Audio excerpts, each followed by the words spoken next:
ನಮಸ್ಕಾರ. ಇಂದಿನ ಸಂಯುಕ್ತ ಕರ್ನಾಟಕ ದಿನಪತ್ರಿಕೆಯಲ್ಲಿ ಪ್ರಕಟವಾದ ಕೆಲ ಪ್ರಮುಖ ಸುದ್ದಿಗಳನ್ನು ನೋಡೋಣ.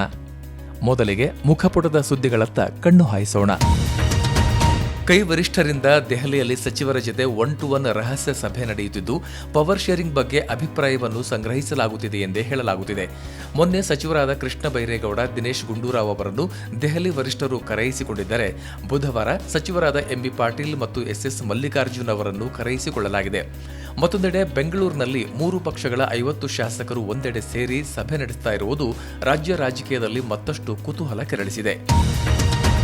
ನಾನು ಸಿಎಂ ಆಗಿ ಅವಧಿ ಪೂರೈಸುವೆ ಮತ್ತು ಮುಂದೆಯೂ ನಮ್ಮದೇ ಸರ್ಕಾರ ಬರುತ್ತೆ, ನಾವೇ ಆಡಳಿತದಲ್ಲಿ ಇರ್ತೀವಿ, ಹೀಗಂತ ಸಿಎಂ ಸಿದ್ದರಾಮಯ್ಯ ಅವರು ಬುಧವಾರ ವಿಧಾನಸಭೆಯಲ್ಲಿ ಅಚ್ಚರಿಯ ಹೇಳಿಕೆ ನೀಡಿದ್ದು ಕಾಂಗ್ರೆಸ್ನಲ್ಲಿ ಚರ್ಚೆಗೆ ಗ್ರಾಸವಾಗಿದೆ.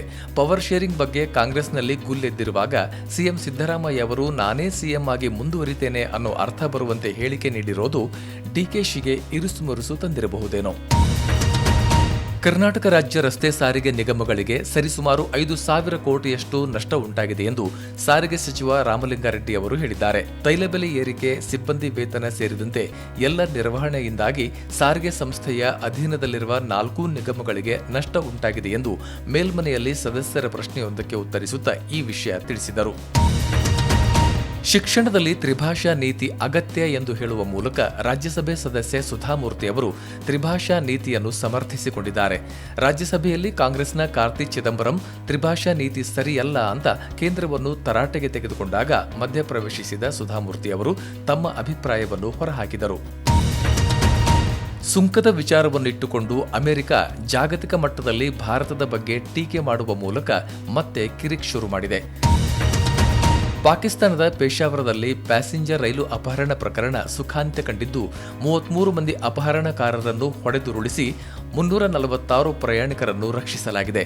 ಆದರೆ ಬಲೂಚಿಸ್ತಾನದ ಬಂಡುಕೋರರು ಮತ್ತು ಪಾಕ್ ಸೇನಾ ಯೋಧರ ನಡುವೆ ನಡೆದ ಗುಂಡಿನ ಕಾಳಗದಲ್ಲಿ 43 ಮಂದಿ ಬಲಿಯಾಗಿದ್ದಾರೆ.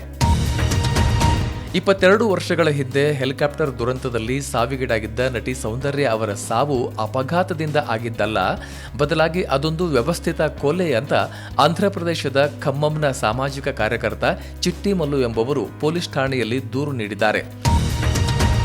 ಚಿನ್ನದ ಸ್ಮಗ್ಲಿಂಗ್ ಪ್ರಕರಣದಲ್ಲಿ ಸಿಕ್ಕಿಬಿದ್ದು ಇದೀಗ ಪರಪ್ಪನ ಅಗ್ರಹಾರ ಜೈಲು ಸೇರಿರುವ ನಟಿ ರನ್ಯಾರಾವ್ ಹಿಂದೆ ಸ್ವಾಮೀಜಿಯೊಬ್ಬರ ಕೈವಾಡ ಇದೆ ಎಂಬ ವಿಚಾರ ಬೆಳಕಿಗೆ ಬಂದಿದೆ.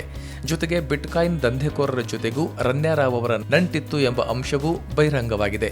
ಇನ್ನು ಈ ಪ್ರಕರಣವನ್ನು ಸಿಐಡಿ ತನಿಖೆಗೆ ಒಪ್ಪಿಸಿದ್ದ ಸರ್ಕಾರ ದಿಢೀರನೆ ವಾಪಸ್ ತೆಗೆದುಕೊಂಡಿದೆ. ಕೆಪಿಎಸ್ಸಿ ನಡೆಸಿದ 384 ಗೆಜೆಟೆಡ್ ಪ್ರೊಬೇಷನರಿ ಹುದ್ದೆಗಳ ಪೂರ್ವಭಾವಿ ಪರೀಕ್ಷೆ ಸದ್ಯಕ್ಕಿಲ್ಲ ಎಂದು ಸಿಎಂ ಸಿದ್ದರಾಮಯ್ಯ ಅವರು ಸ್ಪಷ್ಟಪಡಿಸಿದ್ದಾರೆ.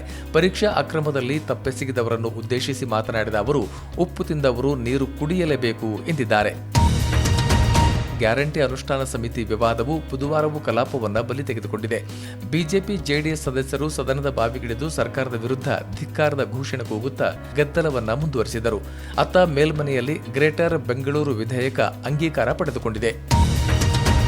ಬಿಜೆಪಿ ಸರ್ಕಾರದ ಅವಧಿಯಲ್ಲಿ ಸರ್ಕಾರಕ್ಕೆ 40% ಕಮಿಷನ್ ಕೊಡಬೇಕೆಂಬ ಗುತ್ತಿಗೆದಾರರ ಸಂಘದ ಆರೋಪ ಹಿನ್ನೆಲೆ ತನಿಖೆಗೆ ನೇಮಿಸಲಾಗಿದ್ದ ಜಸ್ಟಿಸ್ ನಾಗಮೋಹನ್ ದಾಸ್ ಸಮಿತಿ ಬುಧವಾರ ಸಿಎಂಗೆ ತನ್ನ ವರದಿಯನ್ನು ಸಲ್ಲಿಸಿತು.